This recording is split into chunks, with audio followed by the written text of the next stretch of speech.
We rocking right now with WhoisTwon and EJ the DJ. Music spades and dark look go get that shit. Oh, my family. Twan, EJ the DJ here. SMSD. You better tune in right now. What?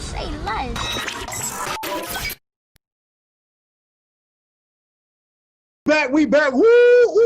2020, man. You know what it is, man. Episode 2, Sports, Music, Spades, and Dark Liquor, man. Your boy Tweezy.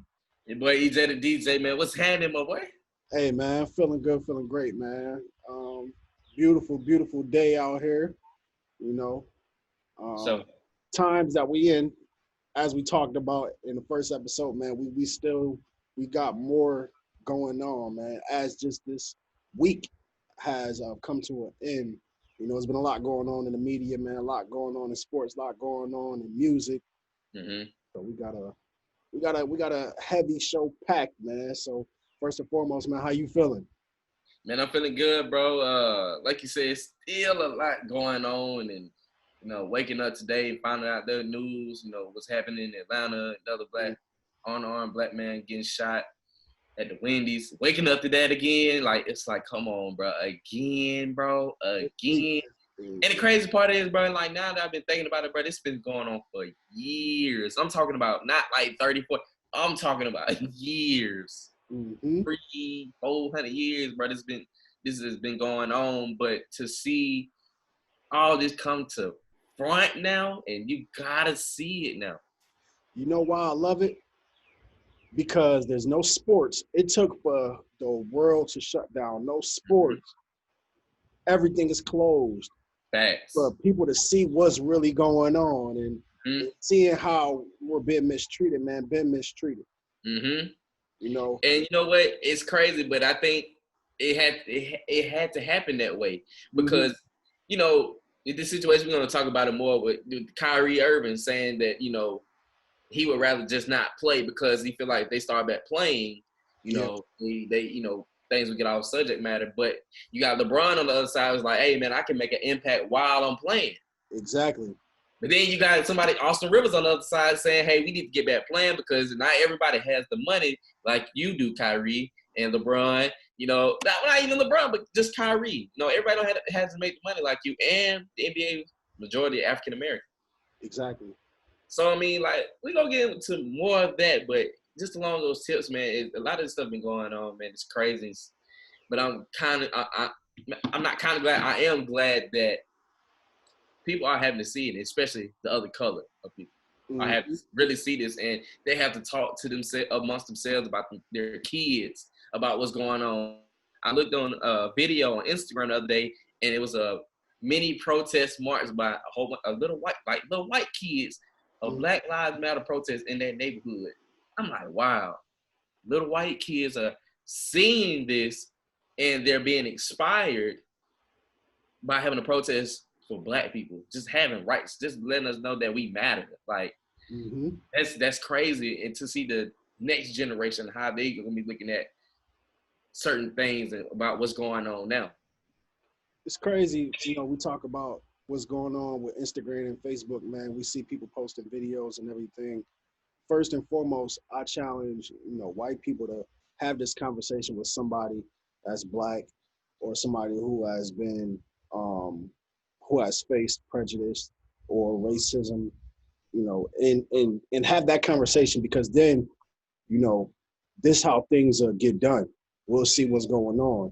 Secondly, it hurts my heart and it saddens me when I see a young black girl get confronted by a police officer. She wasn't even being confronted. It was that a white police officer, you know, came up to her, and the black girl immediately put her hands up like in fear because she thought something was going to happen to her. It's crazy that that's the times that we live in when our children are living in fear. Like, we don't even have to tell them what's going on. They see it. They know what's going on.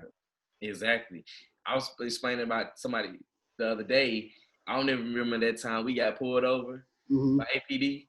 And they pulled us over, and we was there for like 30 minutes.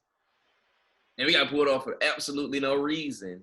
And they took their time to figure out, they tried to find something on me.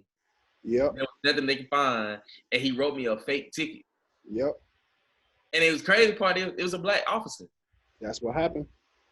And it's like now people were arguing on Twitter saying, "Oh, why y'all doing this downtown? APD is cool and all this." Is like, whoa! When did APD get cool?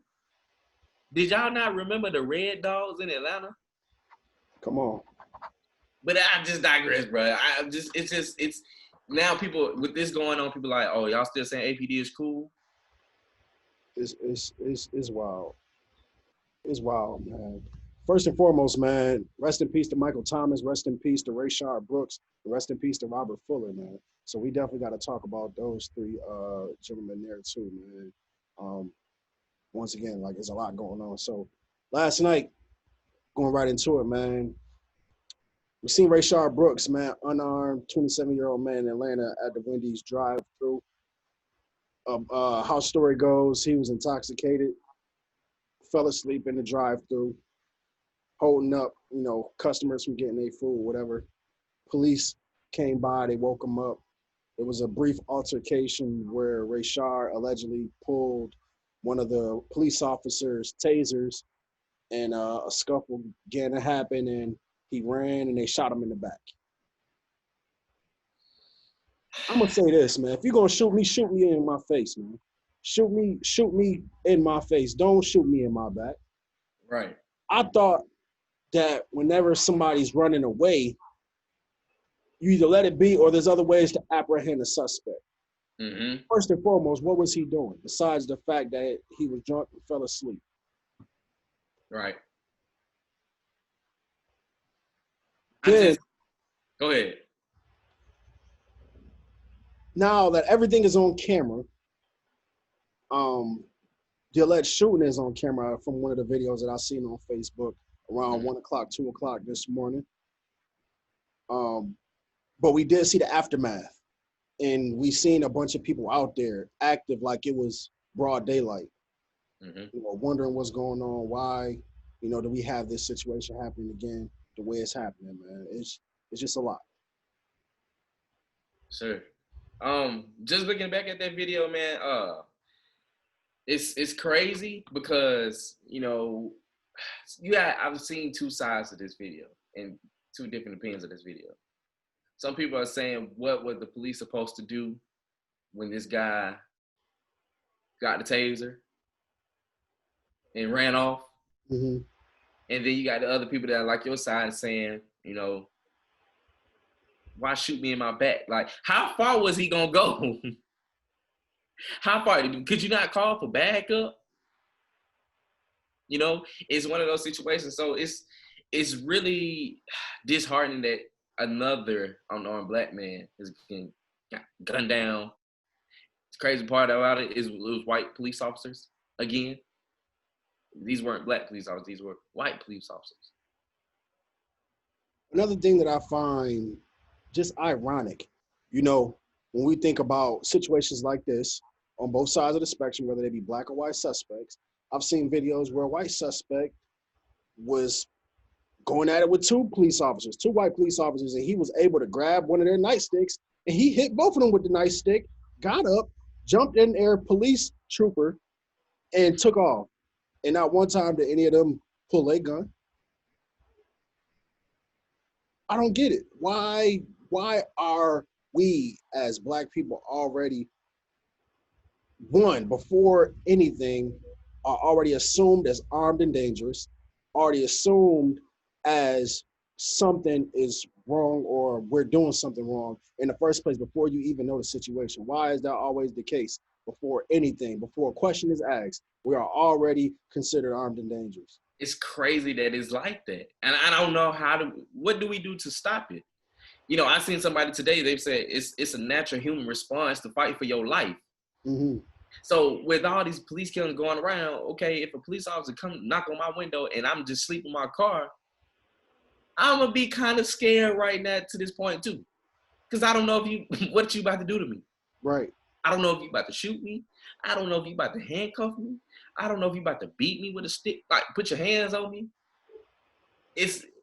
They're supposed to protect, but in reality, you just never know what's on their minds. with those police officers because they're also human too, and they be going through things as well. But it seems like a lot of times they be taking their anger out on us citizens. You know, they be taking that out on us, and we don't even be doing. Sometimes you don't even be doing anything. It's like, why are you bothering me?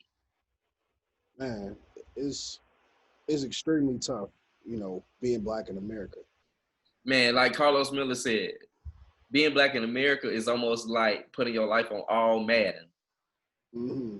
Putting your settings on all Madden, that's how your life is, bro. It's hard. It's tough. Very tough. And then we got Michael Thomas, man, out in Lancaster, California, unarmed black man killed by LA police in his home. Just this past week, man. So all of this stuff that we giving y'all, man, it just happened. Like, this isn't like last month. This just happened, like, within this week. You know, we have someone who's practicing their Fourth Amendment right by not allowing you to do an illegal search and seizure in his home, you know. And this is the thing, man. Boyfriend and girlfriend, husband, wife, we all have our arguments, man. But that has never given the police a right to run into your home without knowing anything, without a search warrant. All they know is that there was an argument that took place in the home, and this man was killed by the police. And his home fiance overheard him saying to the police, "I have a right to not let you in my house." Mm-hmm. But that wasn't the case. They ran in his home and they murdered him. And then we got Robert Fuller in Palmdale, California, which is not too far from Lancaster. He was found hung next to City Hall. And the twist on it is that officials are calling it a suicide. So no suicide note, nothing was found, but they're going to rule it a suicide. What's going on? That's all I want to know. What's going on? Bro. I mean, I could tell you what's going on, but what's going on? Are we back in time? Is this the new age racism? Like, what's going on? I don't get it. I don't get it, bro. I seen somebody on Twitter tweet the other day. They said, "I wonder what life would be like if it was still segregated." And I'm like, you really want to know that? Do you not still feel like that way a little bit? That life is kind of like that, especially right now? Right now. I mean, because I just seen a video of a FedEx driver who almost got wrecked. He's delivering his packages. Right. He's doing his job. He's about to deliver his package, and somebody tried to come over, run him over with a car, and call him a nigga. You can't even do your job nowadays. So you can't even do your job nowadays. And you know what's so crazy about that? It's like, what if, this same FedEx driver that delivers packages in this neighborhood all the time, but you just don't never know they about to set him up. They about to try to kill him just because he's black. We know what time he come. We about to just order something, and we're gonna do something to him. It's against, you can't even work your job. That's how scary it is, bro. I'm fed up. You can't.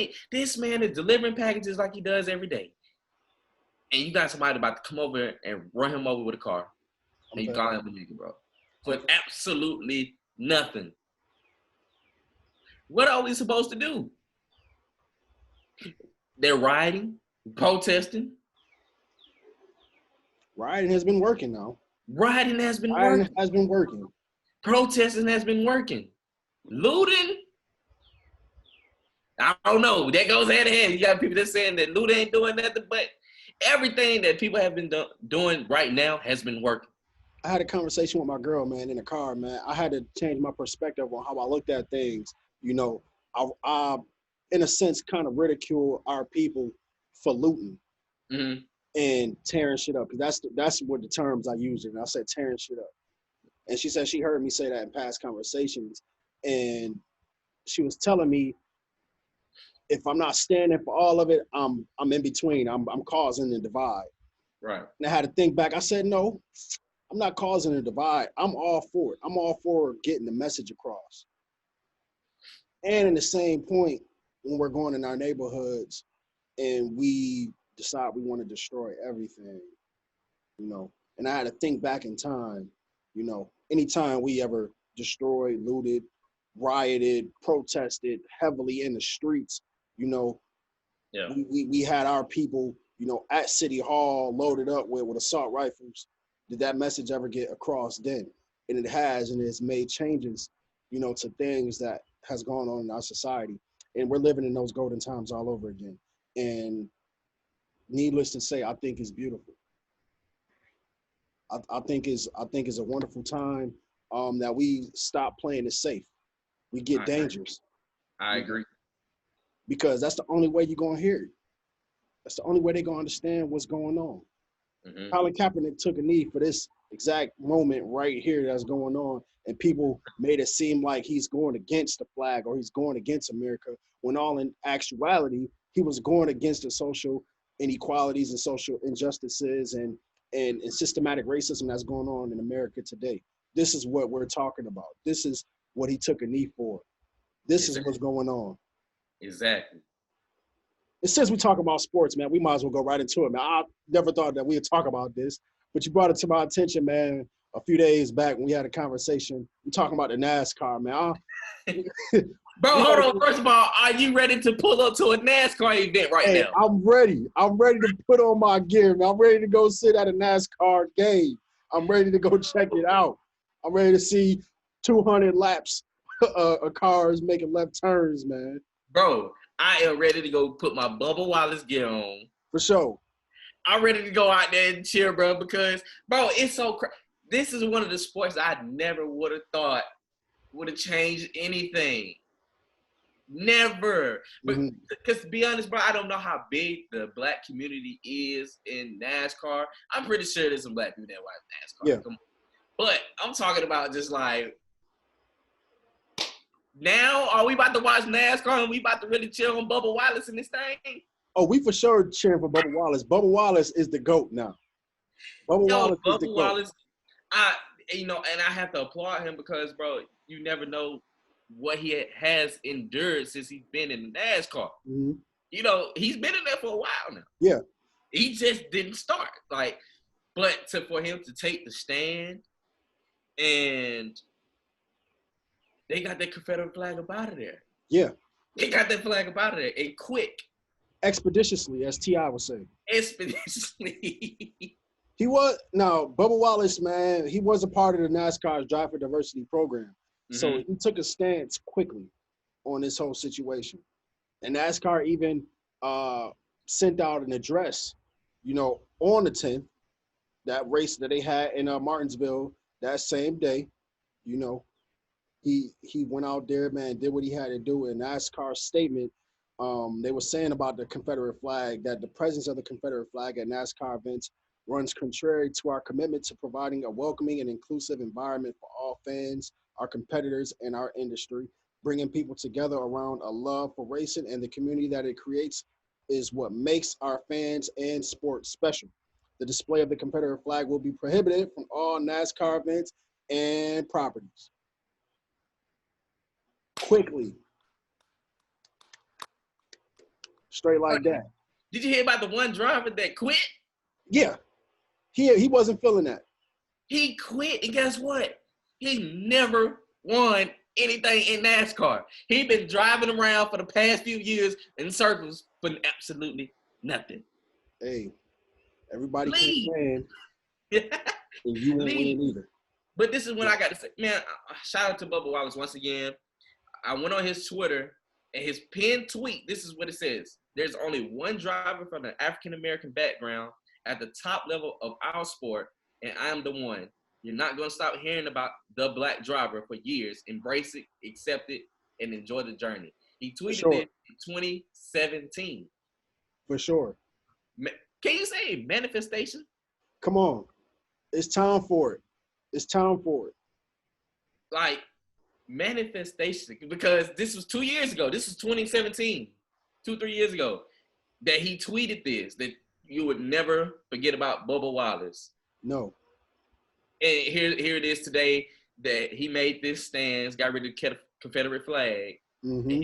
He's about to drop a Black Lives Matter NASCAR, bro. And had the Black Lives Matter paint scheme before his race. Had the whole situation, man. Had it all going down on the car and all. I'm about to go watch NASCAR, bro. Bro, I am going to the Talladega 5, whatever it is, Talladega 500 or Indy 500, whatever. I got to go and support Bubba Wallace.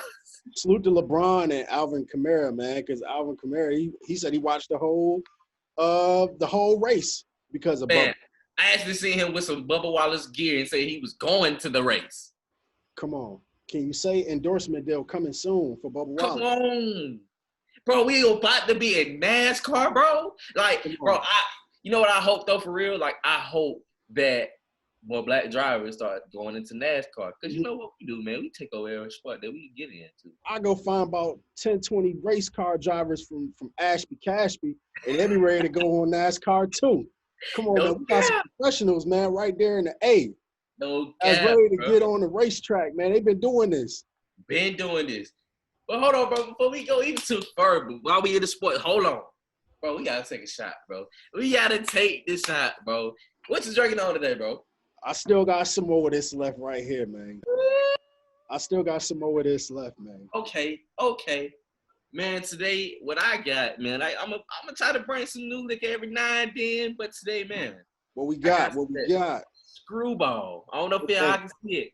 Screwball, it's a peanut butter whiskey, but never in my life would I have thought about trying a peanut butter whiskey, but I was in the liquor store, and this lady told me, so like, if you're looking for something, you know, try this right here. And when I tell y'all, the flavor is real peanut buttery, and if you're allergic to peanuts, don't drink it. But for sure, peanut butter, then this is it. It's real sweet. It's real smooth. So I'm gonna go and pull up with y'all real quick. Pour me up a glassy glass. I think I poured a little bit more than a shot.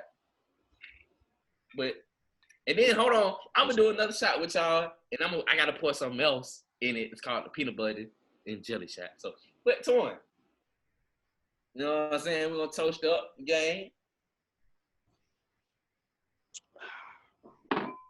Woo-wee. Bro, it's super sweet. But matter of fact, I don't know if you ever had like, how can I put it? It's kind of got like a little coffee finish too. But yeah, bro. But have you ever had like peanut butter brownies? Peanut butter brownies? I had caramel brownies. All right, bro. I'm just trying to, or peanut butter bars. Yeah, I had those before. That's kind of what it tastes like. I'm not even going front. That's what it kind of tastes like. So if y'all looking for something different and you like peanut butter, then Screwball, about $28 a bottle. Okay. For a fifth. And 35% alcohol. I dig it. So yeah, man, that's the first shot. But we got to get back into these sports. Kyrie. Talk about your boy Kyrie Irving, because it seems like he about to hold out my boy Bron from another ring. So this is the situation. This is the deal, man. Now, we already know that Kyrie, Kevin Durant, they aren't returning, you know, to compete in Orlando. And it wasn't by design. It's because they're just not coming back. There's no point. They won't pass the first round, first and foremost. Secondly, you know, they're still hurt. So there's no point in playing.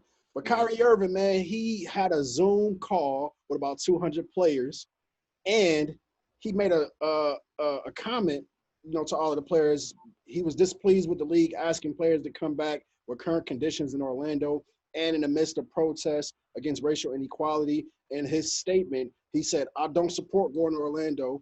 I'm not with the systematic racism and the bullshit. Something smells a little fishy." LeBron chimes in. He believes different, saying that he can affect social change while playing and that it will be a bigger statement if players advocated for reforms on live television when everyone is watching. Now, as we already stated, Kyrie, KD's Brooklyn Nets are not in contention for NBA championship, but LeBron's Los Angeles Lakers are in contention for an NBA title. So you got a few reasons why LeBron James could want to play out in Orlando and get the ball going, man. One, he wants to win a title. Secondly, he's with the movement. he feels it's best to be on television after these games and these post-game conferences and talk about what's going on. As we've seen before, when Eric Gardner died, we already seen them have the I Can't Breathe t-shirts. We've seen everybody have those t-shirts in warm-ups. LeBron has always been with the movement. This guy was 17 years old on Sports Illustrated, and he, as anybody can expect, he's super exceeded every exact piece of anything that anybody ever put in front of him. He's exceeded expectations. Thanks. And come on, there's nothing bad you can say about LeBron James. Thanks. First and foremost. So in this situation, do you rule with Kyrie Irving? Do you say, go with some of these players? Because he has pull and power too. Having 200 people in the NBA players on this call is big, for one. So he has some type of influence where people will either not suit up and play in Orlando, or some will suit up and play in Orlando. Or would you go with LeBron and say, we going with the movement, we want to play ball, and we want to get our message across? I'm about to be a little biased because I'm a LeBron fan, but I'm gonna try to go both sides. I'm on the side with LeBron. But Kyrie has some good points though. I just feel like bringing back, being able to play basketball and then make a statement and hearing, even though we can hear their comments on Instagram and see their comments on Instagram and hear them talk about it on Instagram, just having basketball right now in the state of period that we're in right now will kind of take that ease off of some things. It's like, okay, I got something to watch on TV. I got something that can get my mind off what's going on for 2 seconds while they're making a statement, because guess what? They're not about to let this go past. I promise you they're going to have some Black Lives Matter shirts on, or they're going to have something on, and I'm pretty sure the press conferences are going to be about what's going on right now. On the other hand, Kyrie, he has a good situation. He's like, I wouldn't even play, because guess what? If we do bring back sports, that might blind everybody else to the fact of what's going on. That might take the conversation off of what's really going on and put the conversation on basketball.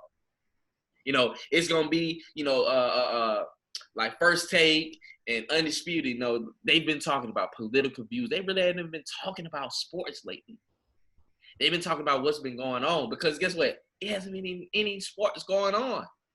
So they're having to talk about these things. So if you're one of those people who don't believe in the movement or who's on a different side and you want to watch Undisputed, you got to see what's going on.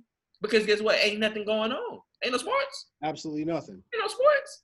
So, but I feel what LeBron is saying, though. Why can't we go back out there and make money? And not even make money from his standpoint, but why can't we just go back out there and play and make a statement and really put a stamp on what's going on from our point of view? Mm-hmm. And then, like I said, you got Austin Rivers, who came out and said, hey, Kyrie, everybody's not making that type of money that you're making and LeBron making. We got to pay bills too. Mm-hmm. I don't know what their checks been looking like since the NBA has stopped. We don't think about that. We just think that, they got money, they good. Prior to protesting, not to cut you off, prior to protesting, man, we had COVID-19, which took the year by storm. Mm-hmm. And it immediately shut down all operations. And you had players who are in contracts, and you had players who don't have the largest of contracts, get hit by this. And you got people that say, well, they're rich regardless, they'll be fine. But we all have expenses. Some have larger expenses than others. Right. We're all trying to make it. Not everybody can, and I agree, not everybody can have the bag like LeBron James and Kyrie Irving to have endorsements back them up and make sure that they're good year in and year out. And then you got players who don't have any endorsements, so they're relying on that check every 2 weeks from the NBA to take care of expenses. They can't go fill out unemployment like the rest of us can, or some of us can, and get a couple dollars, because their expenses are a little bit hefty. Exactly. And that $1,200 ain't gonna hurt nothing over that way. Exactly. So it kind of goes hand in hand. It's like, what did you do? You know, like the MLB even fought. You know, they tried to dwindle down their contracts and money that they will be making. I think the MLS tried to do the same thing, but everybody, they had to come to an agreement because the MLB players like, hey man, we'll sit out. We already not playing a full season. Right. But and y'all want to cut our money short? No. We'll sit at home. And so with that being said, bro, I don't know what's gonna happen. You know, I've read that about 30 players talked about that they don't want to go to Orlando. Mm-hmm. What they gonna do with those 30 players if they don't want to go? How you gonna start the season back? Unless all of these players are on two teams, they can keep this going with the players that's there. And as we spoke about in our last episode, this is going to be like a Las Vegas Summer League for All-Stars. But it won't be no championship, bro. Just imagine, just say if you bring back all those teams, but let's be real, bro. Let's be real. Some of the teams may or may not make it. Like, I'm talking about to the playoff tension. They're like, oh, no, bro, we're not going to go back. I'm not going to go back and play. Mm-hmm. I'm not going to put about to leave my family here and risk my life because COVID-19 is still here. Risk my life to go down to Orlando. We all about to be in one spot. And I'm pretty sure. Y'all want me to go down there and play? And I'm pretty sure they'll be quarantined, you know, on Orlando's base at Walt And you probably can't go anywhere. Exactly. Everybody's going to be here. So your life is going to be, you already in a box kind of right now. But sure. you really going to be in a box because guess what? They're not going to be at home. Nah. They're going to be in some type of hotel room. Yeah, they're not going to be able to leave and go jump on a flight, go back home, and then come back. No. It's too much. These guys got families. They have young kids they want to see. You think they about to? No. You know, this has to be. When I've read that it was about 30 players saying that they may not go back, I'm like, okay. Everybody don't want to play basketball right now. Right. There's a lot going on. It's a lot going on, and I don't know what the solution is going to be. Like, if those 30 players don't come back, that means some players on the team, they won't be there. What y'all going to do, starting 5 only? Y'all going to start 5 players and just let them play?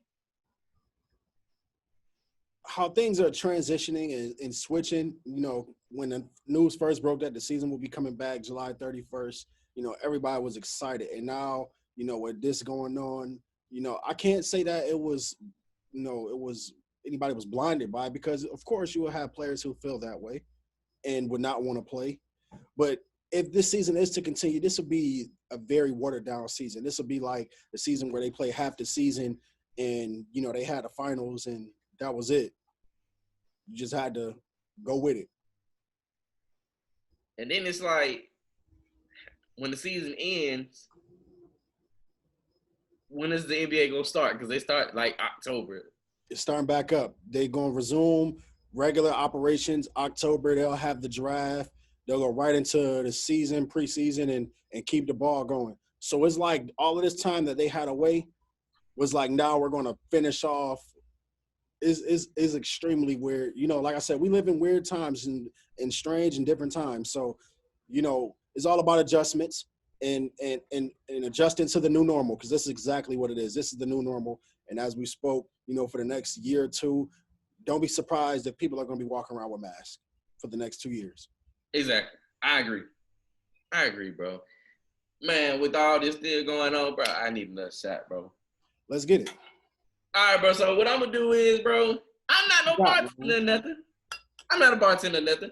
But I got something else called Chambord. It's a liqueur. So it's mostly something that you mix with the drink.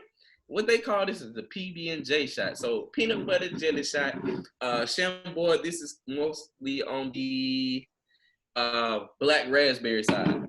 So I'm about to pour some of this screwball. Mixologist EJ. Not only he a DJ that he mixed the liquors. A little bit. So we're gonna put this is a little taste. And pour a little bit of this Chambord in there. You did. Okay. Pour just a little tad. And it looked like grape. It looked like grape, don't it? So I'm I'm gonna mix it up a little bit with y'all, man. It look like PB&J, if I do say so myself. What does it smell like? Smells like PB&J. Okay. Smells like peanut butter and jelly. So I'm with you, bro. I'm gonna tell y'all how it tastes. You ready? Let's do it.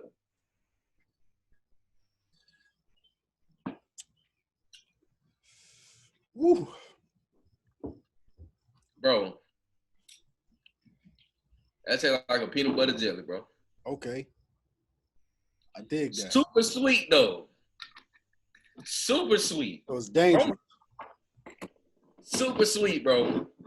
But it tastes like a peanut butter. It tastes exactly like peanut butter and jelly, bro. Okay. I know, hold on, bro. I know it's a lot of whiskey drinkers out there. I know a lot of real whiskey drinkers say, man, we don't mix our whiskey. We don't like flavored whiskey. But hey, man, listen here, man. This is for the people that do like, flavored whiskey. Try something different. Try a little something different. But yeah, man, whatever, bro. Let's get back into it. With the mix, the peanut butter and jelly mix. Bro, if you like peanut butter, bro, try it, bro. Real talk. Hey. We're gonna get back into it, man. Speaking of manifestation, somebody they say got canceled maybe like 2 weeks ago. Simone. Simone. They don't know, bro. So she had an interview she did with Nick Cannon on the podcast, and in her statement, she stated that she doesn't want to date a 9-to-5er. Mm-hmm. The world went crazy off of that. Now, Simone, she got a huge following on Instagram.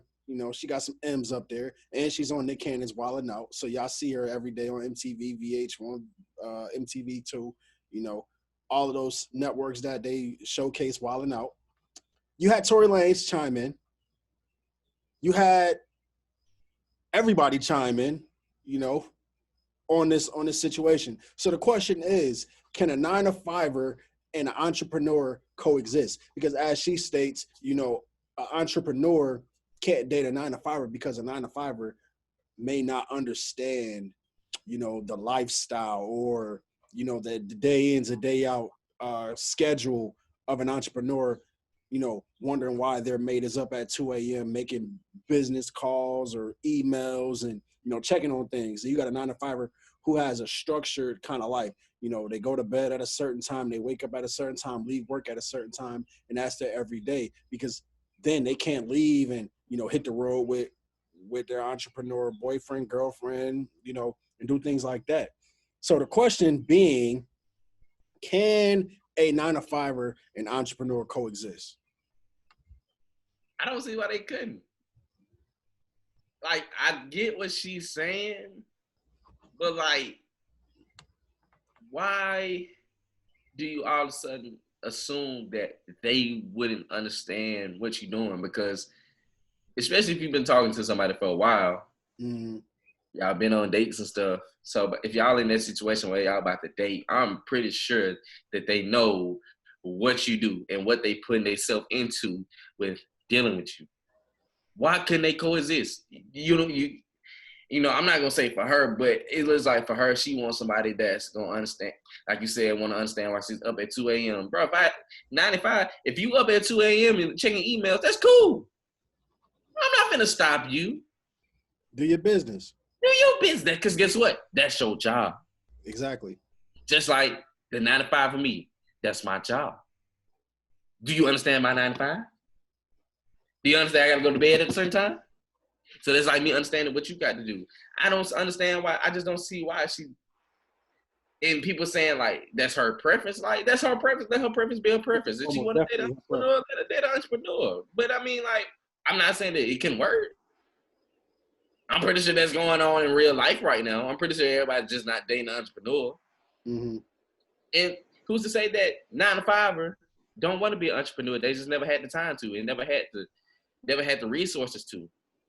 What if they need you to put them on to how to get something started because they just don't know how to? I just look at those hand in hand. And I think that's what kind of sets the tone, And in her words, it isn't about the money, because she has her own money. But let's say for the 9-to-5er, because that's how the world is today. That's how, I guess, how things are. You know, everything equates to money. Everything is based off, judged on the bag. How much money do you have? So let's say, for example, the 9-to-5er makes $1 million a year, right? Mm-hmm. The entrepreneur makes $250,000 independently. You know, every year this 9-to-5er is going to make $1 million guaranteed before or after taxes. Then you have an entrepreneur whose bag can go up, can fluctuate. It can do whichever way. It can go however you want to look at it. But I still feel like, and as I do agree with her statement, you know, that's her preference, that she doesn't want to date somebody with a 9-to-5. She wants to date an entrepreneur so they can, you know, kind of experience the day in and day out together, how things go. But what if a 9-to-5er could do more for you than what your entrepreneur could do for you in that time? They may have more experience, you know, in money judge or money balancing. Because the entrepreneur, everything is based off of their money. They need money coming in. They got to spend money. Everything that they do is off of money. So if that's the case, then why a millionaire 9-to-5er can't fund that and y'all be together? For the ones who feel like, oh, I'm with her, I'm an entrepreneur, and I don't want to date no 9-to-5er. Exactly. I want to date a rapper, a ball player, you know, musician, whoever the case may be, somebody who got something going entrepreneurially. Exactly. Because you know why? Because I just feel like that it's like, I don't know, bro. I don't know how to explain her mindset, bro. You just can't get mad at somebody being liking their preference, bro. People were hot. People were hot about that. I don't know, bro. Like, I can't explain. I guess a lot of people took it to the way that she was too good for a 9-to-5. Mm-hmm. I think that's how people took it. Then they went on to talk about her book. Her book, her background. Bro. And people weigh in the harsh way. Bro, they talked about her book. They were saying how her book like an obituary, bro. Like, son, like it was people showing the pages of the book and how it was put together and all that type of stuff. Bro, it's crazy how social media works. Like, bro, if people's not rocking with you, but they about to find everything that they can to get you out the pain and try to get you out of there. They try to get you out of there, bro. They try to get you out of there. They try to get her out of there, bro. And she was like, oh, well, I'm finna get canceled again. Bro, this is like Desi Banks, bro. I rocks with Desi Banks, bro. But he put that meme, or he just put the wrong meme up at the wrong time. And people say, oh, no, we ain't rocking with Desi no more. Then on Twitter, bro, they just ruthless. They like, he posted a video, and it was like, nah, Desi, these videos don't even hit the same no more, bro. Oh, see. I'm like, bro, that's crazy. Like, people, bro. That's people love you today, hate you tomorrow, man. That's how it go. That's how it goes, bro. It's a terrible game, man. It's a terrible game. Hey, on to some music, man. Speaking about love you today, hate you tomorrow, man. We all see the one they call Daniel Hernandez. Mm-hmm. He's out. And he's breaking records, charting everything like he never went in, right? Right. He was a part of that canceled list because of what he did. But then you got some people who don't really care about that. Mm-hmm. And these are two mega stars that we're talking about, man, who joined forces with the one that they call Daniel Hernandez. Akon and Nicki Minaj.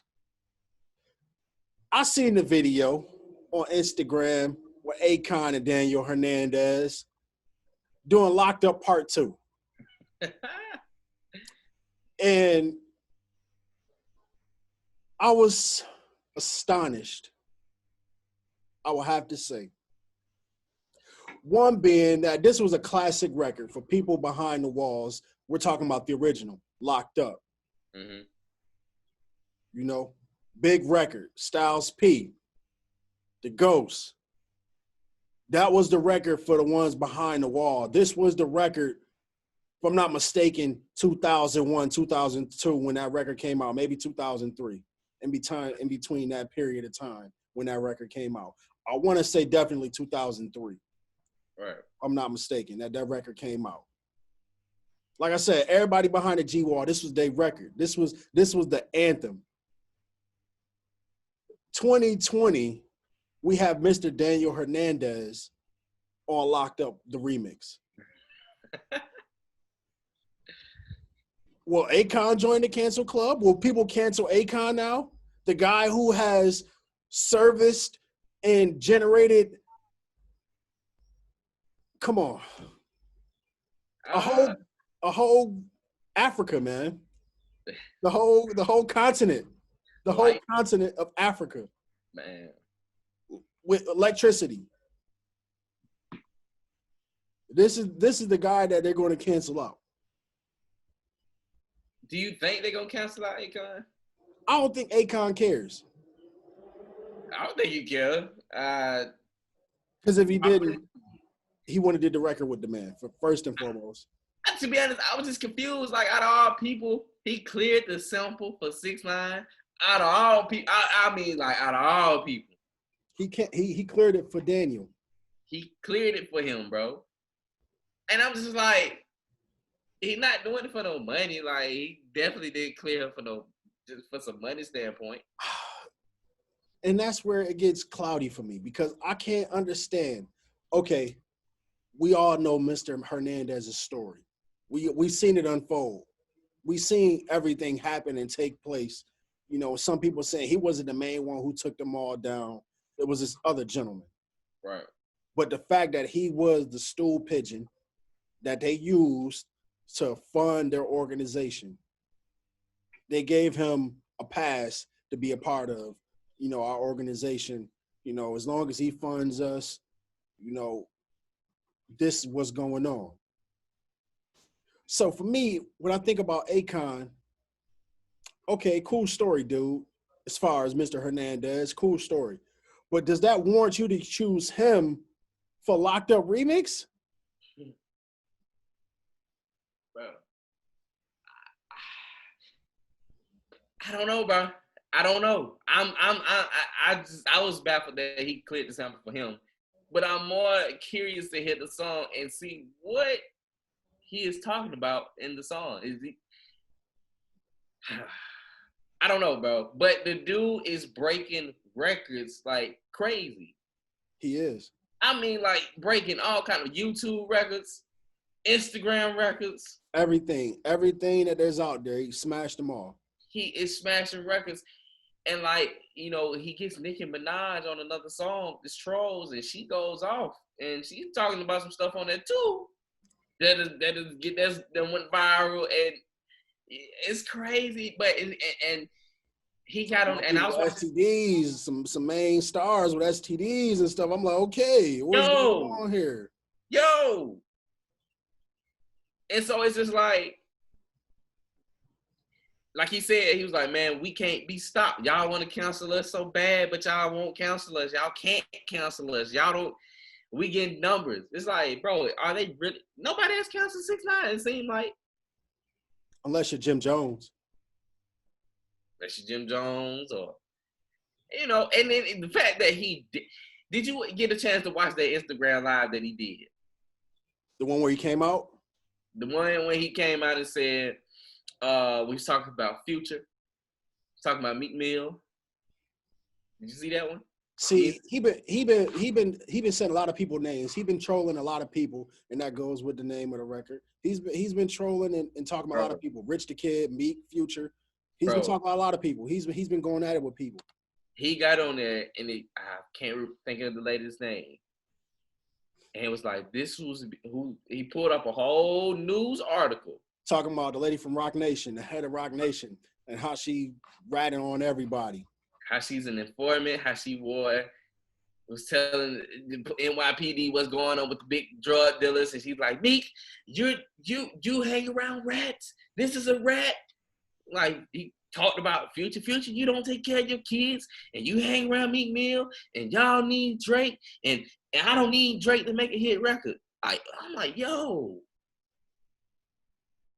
And look what Nicki did when he got on Nicki's live. When Nicki got on the live, Nicki was like, "Hold on, bro. I'm not with all that. You know, I'm cool with everybody.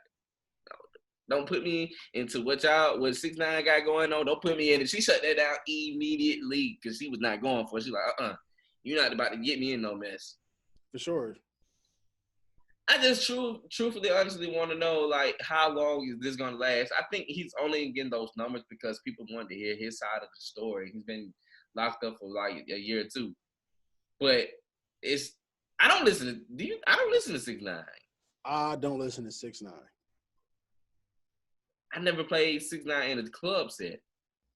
Not that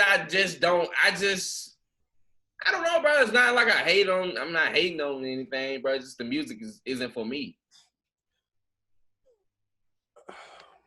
It just isn't for me, bro. And like, I'm like, bro, who is running up his numbers? Is it kids? It's got to be. Come on, man. You got a rainbow-haired kid, man, running around. He wearing wigs now. Let's not forget that. He is wearing wigs, fronts, man. That, come on, man. He is wearing wigs, bro. Like, this is crazy. Whole lace front on his head, man.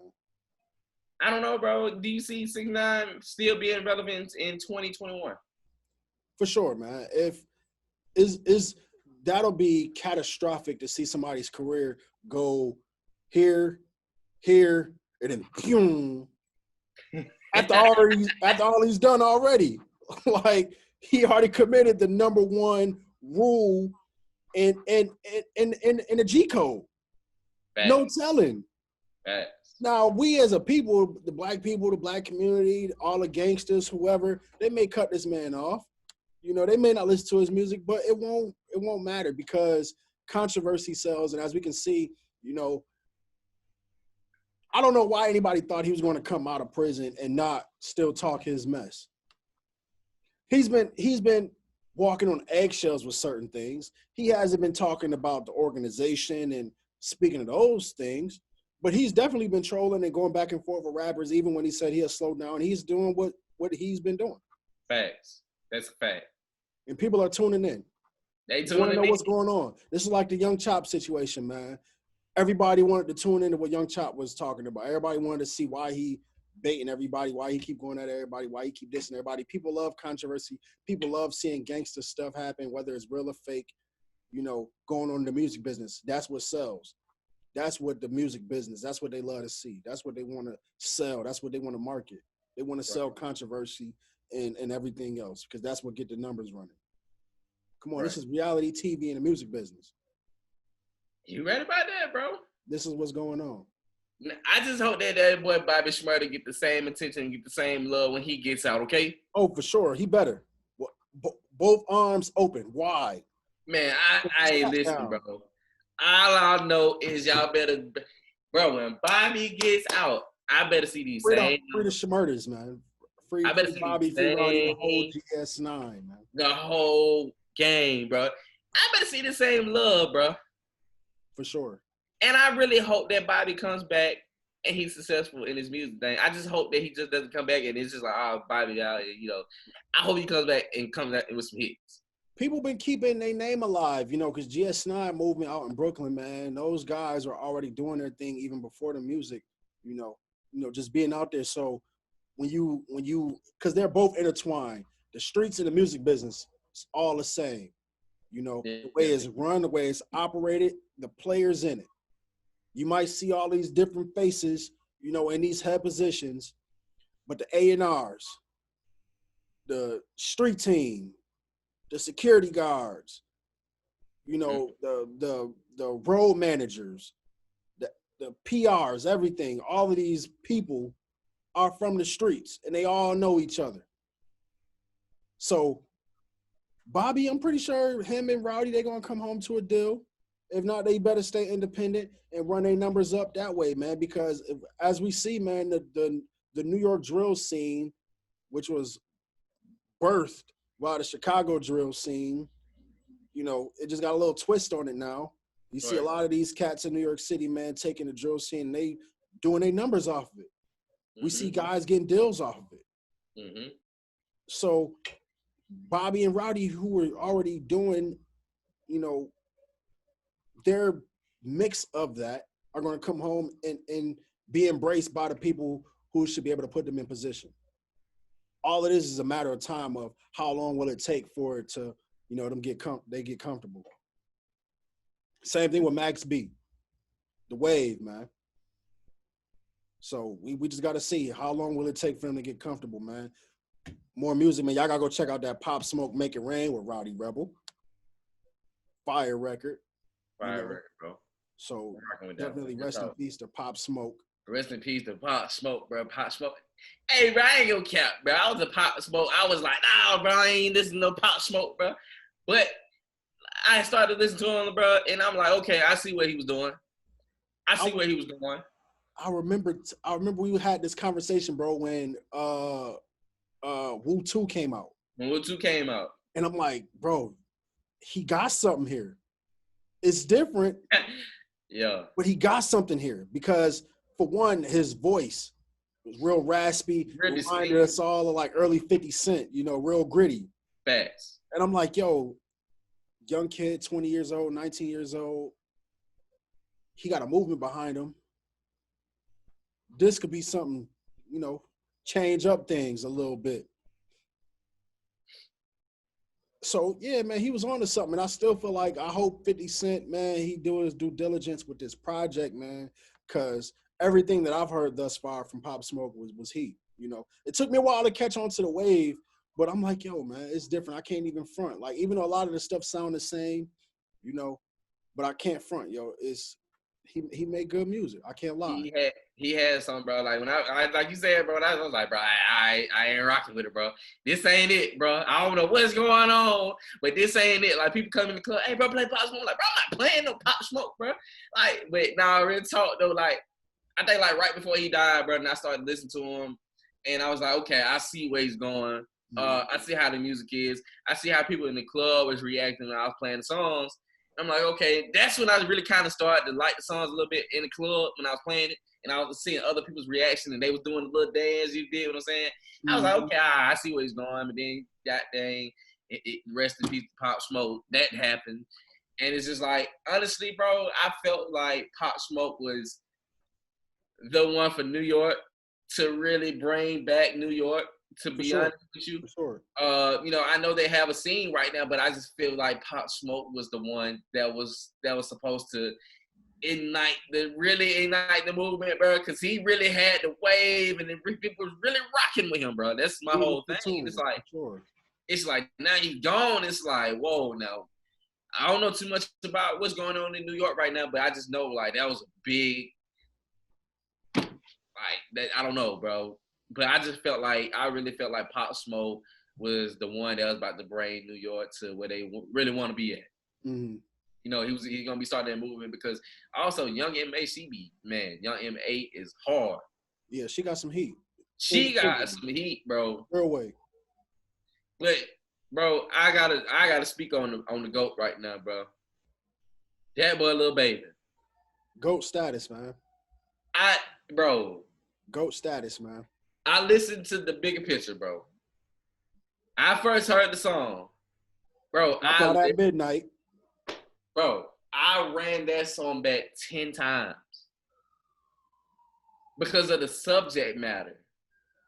He talking about everything that's going on now. And that's been going on. Yeah. And for me to see, I was just on Instagram Live the other day, and he was on live, and he was protesting out there. With the people. And for him to come back with this type of song and speaking on the subject that he's speaking on, I'm like, bro, nobody right now is messing with him, bro. Nobody ain't messing with Baby right now, bro. It's very hard to name. I think this has definitely pushed him, you know, past the rest just a little bit. You know, Roddy Ricch coming in, you know, hot. He coming in hot too. You know, Roddy Ricch, his album, you know, set the streets on fire. And then around the same time, Baby Project, you know, was doing numbers too. You know, and him and Da Baby, Roddy Ricch and Da Baby, they did Rockstar. They did the Black Lives Matter remix, you know, which is one of my bangers for the week. Y'all go check that joint out. You know, that came out, but that Bigger Picture, man, that. Bro, that boy Baby said something along the lines like, Kobe died, did we forget what happened? Ain't nobody talking about it. Bro, Kobe died this year, bro. Kobe Bryant and his daughter died this year, bro. And we haven't even talked about Kobe in the past 3 months. It seemed like we said in the first episode, man, it's a scary movie. You can't even catch your breath because so much is going on, and it just happened like boom, boom, boom, boom, boom, boom, boom, boom, boom, boom, boom, boom, boom, boom. We still haven't even gotten over Nipsey. I was last night just still taken away about that whole situation. So in 2020, it's tough because so much has happened in 6 months. This could have been enough for 2 years. Real talk. So much happened. Kobe talk. just died in February. Kobe just died in February, bro. It's June. It's June, bro. People don't forget. Bro, we not even talking about Kobe no more, bro. We are not, bro. Kobe died and COVID hit. Immediately after. Immediately, bro. I'm talking about Kobe died, and maybe like 2 weeks later, bro, we on lockdown quarantine, bro. We've been on quarantine for about 3 or 4 months. Now, Atlanta ain't been on quarantine. Everybody been outside, bro. I don't know what's going on, bro. And I ain't gonna lie, I've been questioning myself. I'm like, bro, is COVID-19 really real, bro? Because these clubs are opening back up. These folks is out here partying, bro. Is COVID real? Because y'all folks is really out here, but no mask on. Real talk, bro. Real talk, bro. I'm sitting up here like, bro, how y'all social distancing? Bro, they putting on the flyers, social distancing. We come out tonight, but we social distancing. Bro, how do you social distance in the strip club, bro? Somebody tell me, please. Do I have to go find out by myself, bro, how y'all social distance in the strip club, bro? Because I don't think that's going on, bro. Ain't no way. I can imagine the strippers with their little mask, cute man, little they ain't wearing no mask. Little gloves on. Man, they ain't wearing no gloves. They ain't wearing no mask. They ain't wearing no gloves. And that's what's scary. Out here. Because I would have thought they would have wore masks and gloves. The money is dirty already. You spreading the germs. They throwing the money on your body. It's touching your skin. Bro, if I'm not mistaken, bro, I think the governor just made it to where in restaurants, it ain't no limit to how many people can come in anymore. Bro, I'm driving and I see people at the little restaurants that got like outside patios and everything. They got table after table after table after table. There's no separation, bro. You got 4 people at a table, 3 people at the next one, another 3-4 people at the next one. They super close. Man, not even 6 feet within each other, bro. They not 6 feet. Matter of fact, bro, if y'all still quarantining, comment down below to be like, I'm quarantining still. I ain't going nowhere. I just need to know. I still been in. Hold on, pause. I really ain't been fully in quarantine mode. You see, I got the cut. Bro, listen, bro. I had to get a cut, bro. It's been 4 months. My barber, I was like, bro, I can't take it no more, bro. I had to go get a cut. But the crazy part about it is, bro, they wouldn't even let everybody in, bro. Like, they was locking the door. It was just me in there getting my haircut, bro. My barber had a mask on and some gloves, bro. Bro, real talk, As bro. you should. Yeah, bro. No, bro, ain't nobody trying to catch the vibe, but bro, I had to go get cut, bro. That man, listen, bro.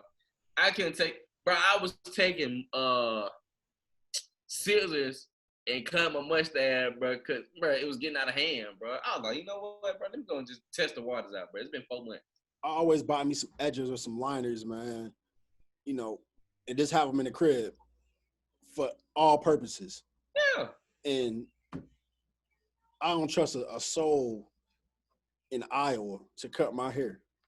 Hey, bro, I don't know. So when I come to Atlanta, or if I go back home to Rochester, I'll get a cut there. But I haven't had a cut since the last time I left.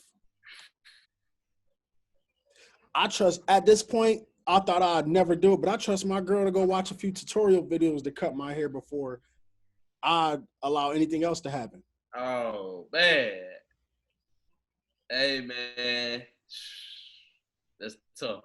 I want to know in this time how many women have started at OnlyFans and got their bread off of OnlyFans in this time, Bro, listen, bro. that OnlyFans has been going crazy, bro. I thought about starting one. Real talk, bro. I'm seeing these girls, man, they posting. The girl talking about she made 10 bands in a week. 10 bands in a week, bro. Come on. 10, bro, why can't I go make one, bro? 10 bands in a week, bro. If you making 10 bands a week, bro, what do you need a regular job for? Bro. Can we? Okay, Hey, so bro, what happened I'm earlier up with an OnlyFans, bro, just mind your business. Why? Man, this is unreal, bro. So, bro, I'm trying to get to the money too. I want a Tesla, bro. Did you, speaking of getting to the money, did you see Hush Puppy? The guy that was on Instagram, they had a story breakout on Instagram about a dude named Hush Puppy. He ran a scam with the ventilator mask. It made $30 million, if I'm getting the figure correct. That was government funding. The FBI came crashing down on him and brought him in. But he didn't even really see that 30 M's then. So, FBI, I'm trying to find an article now.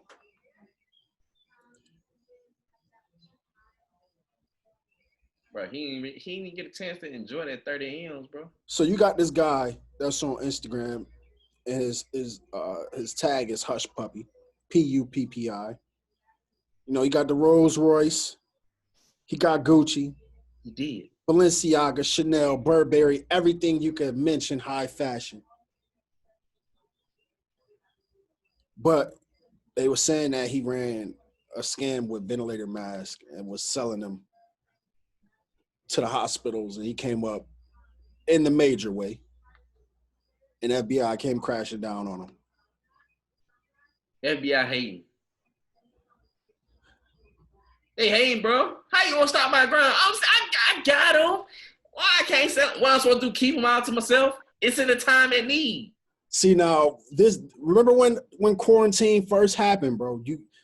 They were crashing down on everybody for trying to do this, and not with just ventilator masks. We talking about with hand sanitizer, with paper towels, and all the essentials. If you were stacking up on them all, and if you were trying to sell them, and you were trying to exceed on the price, or you were just being greedy, as America already is, they ain't like that. They ain't like it, bro. They don't want to see you make no money. Especially when they getting that off of it. Tax-free, they don't like it. You don't got a business that you funding this all through, they don't like it. It was wild. I'm sick of America, bro. Speaking of more music, man, and we talking about people getting money taken away from them, man, the game. You know, news broke that he's losing music royalties from his last album, his publishing royalties, to a Miss Felicia Rainey, who has been awarded to collect the rapper's publishing royalties until his debt of $7.1 million have been paid. You got Judge A. Virginia Phillips, who gave a ruling now that if the game tries to block the payments, he will be held in contempt of court and could face jail time. This was back in May after the game stated that Rainey wouldn't receive anything from him. Shortly after, Rainey was awarded royalties to the rapper's Born to Rap album and his record label. So she has royalties from his last album and his music label until he pays a whopping $7.1 million to this woman because of sexual assault. Oh my goodness, bro. 7.1. Fellas, ladies, anybody, I'll say this, don't skip court. Because you're already showing that you don't really care. You ain't taking it serious. And as we see in this case, let this be the number one example for you to take your behind the court. Or you have to pay big time, like the game is $7.1 million to Miss Felicia Priscilla Rainey. 1 million? Bro, I don't care who you is, bro. Losing $1 million is a lot. But 7? Point one. Don't forget the point one. Don't forget about the point Don't one. leave out the point one because that mattered too. Bruh. That's a lot of money. That's a lot of money, bro. I just, bro, that man should have showed up to court, dog. Short up the court. And then she owned, bro, listen, bro, she owned this man album. Whew. Getting royalties off it. She collecting it. So that mean, hold on, but like, that means she still getting money off you, and you still owe her some money. That's crazy, bro. Man, we not talking about somebody who owe you $100 up the block. You know, $1,000 here. We ain't talking about 6 figures. We talking about 7 figures. And the game ain't in album mode. He ain't producing nothing right now. Like I said, we in quarantine, so ain't nobody getting no bread from no tours, no shows. Show money. I don't know, bro. Can we? I'm hurting for that, man. Can we take a shot to that? What you got for us, EJ, man? What you got, man? All right, bro. Since we talk about the game, right? I gotta bring this one out, man. This is the Dr. Stoner's Smoky Herb. 42% alcohol. It's a whiskey. A little bit on the. You can taste the herb in it. Ain't no THC or nothing like that in there. But it's pretty decent. If you put it on ice, it tastes like a I can't explain it. It's got like a little fruity flavor to it. Okay.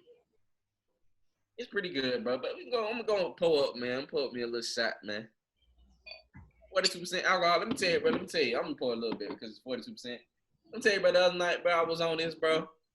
And I had about 2 shots, bro. And I'm sitting up here like, wait a minute. I ain't supposed to be feeling like this off 2 shots, bro. See, so I'm going baby, bro. Okay. Going baby. Hey, man, game, this for you, my dog. It's $7.1 million, bro. 7.1. I don't know how you gonna do it. I mean, I know you got money, bro, but losing $7.1 million is a lot of money, bro. Got to sell some things because you don't want to go in the stash. They need to make an OnlyFans, my boy. Yeah, he need to go do something, man. Hey, man, size up, bro.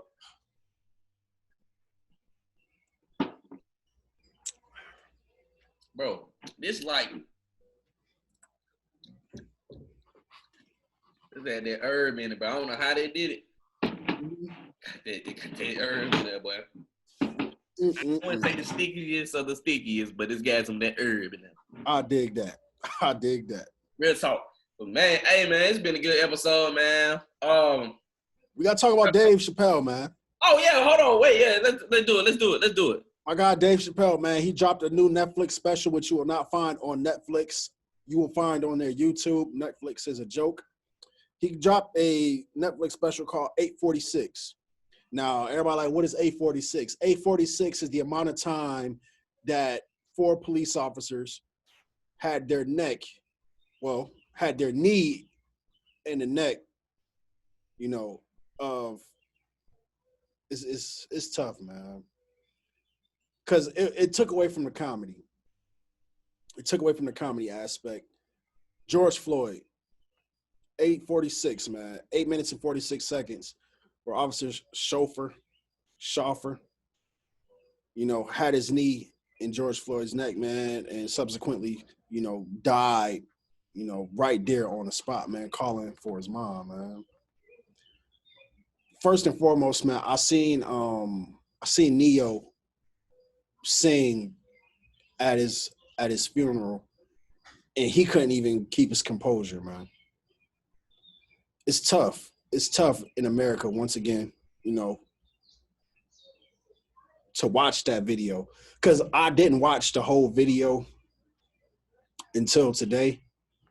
After watching Dave Chappelle, and he was like, man, because once you see it, you can't unsee it.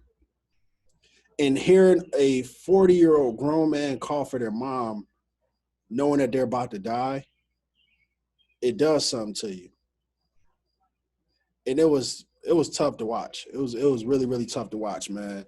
But go check out that Dave Chappelle Netflix special, man, 846, where he speaks on George Floyd, man. He speaks about his ancestors. And he got some game in there, man, that, you know, that needed to be said, needed to be heard. You know, one thing in general, you know, everybody right now, they like, you know, we need our celebrities to speak up. We need to hear them say something. I had a conversation with somebody, you know, and they said, you know, after Baby dropped, you know, the bigger picture, they were like, you know, some of hip hop's biggest, they ain't saying nothing. And they were, you know, more so speaking on J. Cole and Kendrick. And I'm like, well, damn, did we forget about TPAB already? Do we not see J. Cole and Kendrick Lamar on the front lines? Wale. Do we not have For Your Eyes Only? Where you can go stream that? But I get it though, you know, because Baby is a different kind of artist. So hearing it from a voice like Baby who can reach, you know, the masses of youth who look up to him, you know, they'll perceive it a little bit different. You know, as Baby said in the song, man, yeah, he talk about dope and killing, but now he telling, you know, his young ones to go vote. So yeah, they might listen to him before they listen to a J. Cole or a Kendrick Lamar. So I get it. It's completely different. Mm-hmm. But once again, back into Dave Chappelle's 846 special, where he says that at this point in time, in this moment, we don't need to hear from celebrities. You know, and to an extent, I agree. We don't need to hear from celebrities. We don't need y'all to hear y'all voice. We need y'all being out here on the front lines too. Of course, the microphone to get in front of y'all too, because you guys are who you are. Right. But we don't need to hear y'all right now. This ain't what that is. You know, we need y'all active out here, like a Cole, like a Kendrick, like a Baby, like a Wale, you know, like a T.I., you know, out here really, really trying to make a difference, you know, for the people who need to see that. You know, because voting just passed June 9th in Atlanta, out here in Iowa, June 2nd, you know, so definitely, you know, voting is going to get it. And as we stated, you know, everything that's going on, we needed to happen. It had to happen. It had to, bro. That voter suppression is real too, bro. Sure. I seen a lot of my friends saying they was out in lines on Instagram, on Twitter. They was posting pictures. They was out in line and ready to vote. And bro, when I tell you, they in Fulton County, especially on the south side, they were out in line for a long time. Man, they was out there for like 3-4 hours trying to vote, bro. Some girl, one girl that I follow on Twitter said she got turned around. They were turning people around saying that they couldn't vote, saying something was wrong with the machines. Like that voter suppression is real. Then I read some other people in different counties saying they voted pretty fast, and that county was majority white people. Yeah. So it's just like voting, you know, for the governors last couple years ago. You know, the lines were long. I just don't know how this governor won, bro. I don't know. It still amazes me to this day. And what's so crazy is to a lot of people my age, or our age, a lot of them still don't vote, bro. Because they really honestly feel truly that it really won't make a difference, that they gonna make whoever they want governor, president anyway. That's a lot of people's mindset, bro. I mean, with all this going on, I've seen a lot more people vote this year, but I've still been talking to some people. They like, hey, bro, I'm still not voting because they gonna do whatever they want to do. The excitement hasn't been how has it been when we had Obama for 2 terms. You know, when we seen him go up for presidency, people were ecstatic about voting. People took some initiative to go do that. We had 2 Chainz and, you know, Jay-Z and Meek Mill and all of these guys, man, start reforms for convicts, you know, to be able to go vote. Mm-hmm. You know, you got people who thinking that they can't vote, but want to vote, and coming to find out that they can vote. It's all about the education, man. It's about I swear, I wish we could just have buses line up, man, in each major city, man, and y'all go pick our people up, man, and y'all go drop them off at the points to go vote and take them back to point A. If that's what we got to do, we got to go door to door to get people to vote, then so be it. Mm-hmm. That's the only way that it's going to get done. That's the only way it's going to get done, bro. We see it every year, every 4 years. You know, you got people that's in seats and cabinets that have been there for 20, 30 years who are going to die in those seats because nobody's voting to get them out, and getting somebody in there that can push the narrative of decency and understanding what is going on, you know, out in the community. That way we don't have to worry about not being able to go rent in the areas that are suburban. You don't want to rent, you don't want to sell to Black people,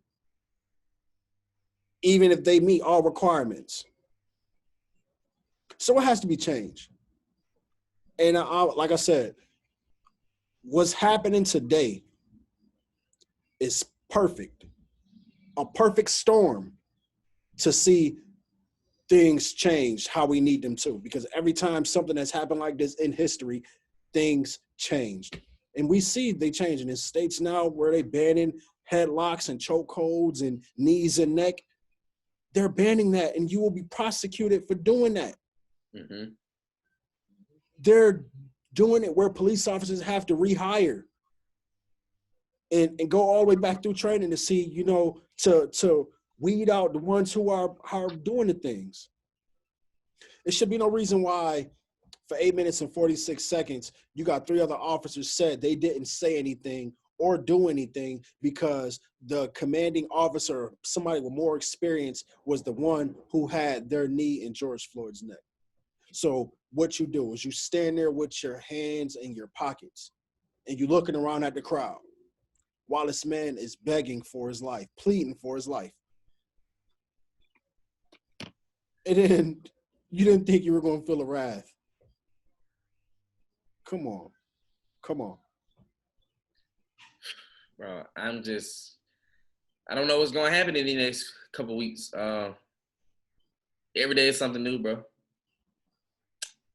Then you got 45 that's going to take his behind to Tulsa, Oklahoma for Juneteenth.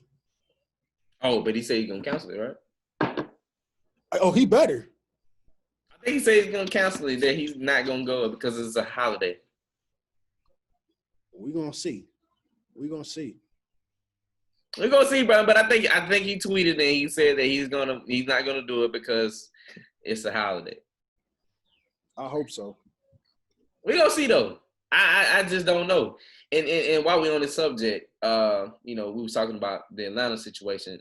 Atlanta Police Chief Erica Shields has resigned, according to Mayor Keisha Lance Bottoms, after this last killing of an unarmed Black man. You know, when they had the riots a week or two ago, you know, there was viral videos of her saying that she was on our side. And like, you know, that wasn't what they did to George Floyd was wrong. Mm-hmm. And now this has happened in the city of Atlanta, where another unarmed Black man has gotten killed. She has stepped down, the police chief. For sure. And Keisha Lance called for them to be terminated immediately, those officers. So we're going to see what's going to happen in the next few days, what's going to happen to these police officers. Will they get charged with a murder? What's going to happen with them? But bro, every day is something new, bro. Every day is something new, bro. And it's kind of tiresome, bro. I mean, I know we need to see it, bro. But to wake up every day and see somebody, a color of our skin, again, get shot, killed. It's like, bro, how you can't get it's like you're immune to it, but you're not immune to it, bro. And to a certain extent, because this is like somebody else. Here we go. It's a here we go again. Yep. Oh, here we go again. Another name we have to memorialize, you know, because of police brutality. I want to go back too on the Trump statement about Juneteenth. He is going to retreat by rescheduling that Juneteenth rally in Tulsa. So by smart decision, you know, that would be in the most respect to do so. So yeah, he definitely is going to retreat back on that. And going into this, man, we need to see more convictions. We need to see more convictions and more people get put behind bars that's in these positions. If that's what's got to happen, we need our mayors and our governors to step up and see and recognize and then open up some of these cases too. Reopen some of these cases that y'all wanted to close. You know, go bring those people's names up. You know, go back into those situations and do the right thing. Breonna Taylor, hello, they still out. The officer still ain't been arrested. Come on now. They still haven't been arrested. They shot that lady in her house. They was at the wrong house. Yep. They wasn't even supposed to be there. They was at the wrong house. And they shot her. She's dead. And they still out, bro. That's a major problem. So yeah, arrest Breonna Taylor's killers. That's what we need to see it done. All right, man. Before we close this thing out, man, let's take one more shot, man, and close this off on a good note. You know, I'm sick of it, Twan. I'm sick. I'm tired, bro. Sick of it, Twan. I'm tired, bro. I'm tired of having to keep hashtagging our people, man, and not because of any reason other than something natural causes. Or because of COVID. Well, here we are. We talking about police brutality, man. I'm sick of it, bro. This to every name that will not go unrecognized, that will not be spoken about in history. Do not forget the names. It's too many of them. For the past several years, the names go on and on and on and on and on. This is for them right here.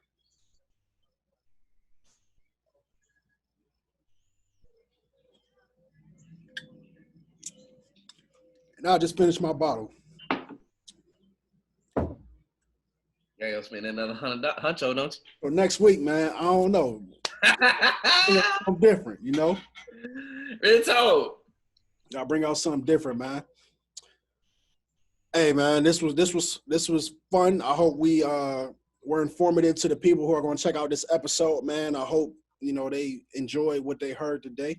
If you didn't, oh well. Because we are going to ruffle some feathers. Now, this is definitely taken away from the normal way we ran operation. We got political sometimes, but some of these things need to be addressed, man. The time that we living in, man, we got to use our voices, for people to understand what's going on. We have that kind of power and we have that kind of influence. So we definitely got to use our voices, man. We not no celebrities.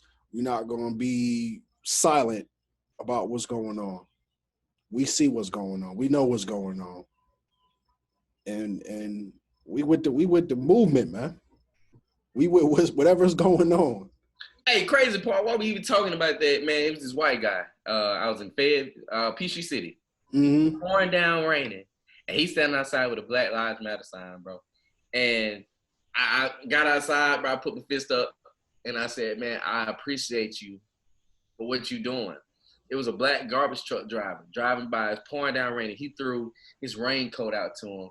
Let me tell you what some white people did, bro. They drove across their raincoat, bro. I seen this firsthand, bro. And I was just like, wow, bro, it's crazy, bro, to see this. And he was out there by himself, bro, with a Black Lives Matter sign in Peachtree City, Georgia. You know anything about Peachtree City? Oh, for sure. Then you know. Come on. But I put my fist out the window and I said, hey, man, I appreciate you for speaking out. I appreciate you for standing out here with this sign in this rain like this, because it was pouring down raining, bro. I was like, man, I appreciate you. Because in the times like this, bro, we need all the support that we can get. For sure. You know, we need all the support we can get. Y'all out here in these streets with us, man. Real talk, bro. Man, I ain't got nothing else left to say to these folk, bro. I'm over here slick, goddamn, and got drunk over here. I'm drunk. But I've been drinking all day, bro. I've been drinking all day, bro. So listen, bro, I'm over here kind of booted up a little bit, bro, but it's all good, though. Yeah. Hey, y'all people, when we taking shots, make sure y'all take a shot with us. Make Take sure y'all have a with us, bottle, man. Don't be bougie and don't pour up none of that bull. Real talk, man. Make sure y'all drink with us, man, while y'all watching this episode, man. Leave your comments below. Tell us how you feel about everything that we talked about, man. Make sure you like, comment, subscribe to videos. And hey, man, we here. You know what it is, man. You left it all on a great note. I don't have nothing else to say, man. Without further ado, closing out episode 2, Sports Music, Spades, and Dark Liquor. Your boy Tweezy. The way you said it, DJ, man. Hey, man, y'all make sure y'all go follow us on social media. WhoisTwon, EJ the DJ _ Go check us out, YouTube. Go check out the website, SMSD.online. Y'all get in tune with the movie, man. This is episode 2. Until next time, see y'all, man.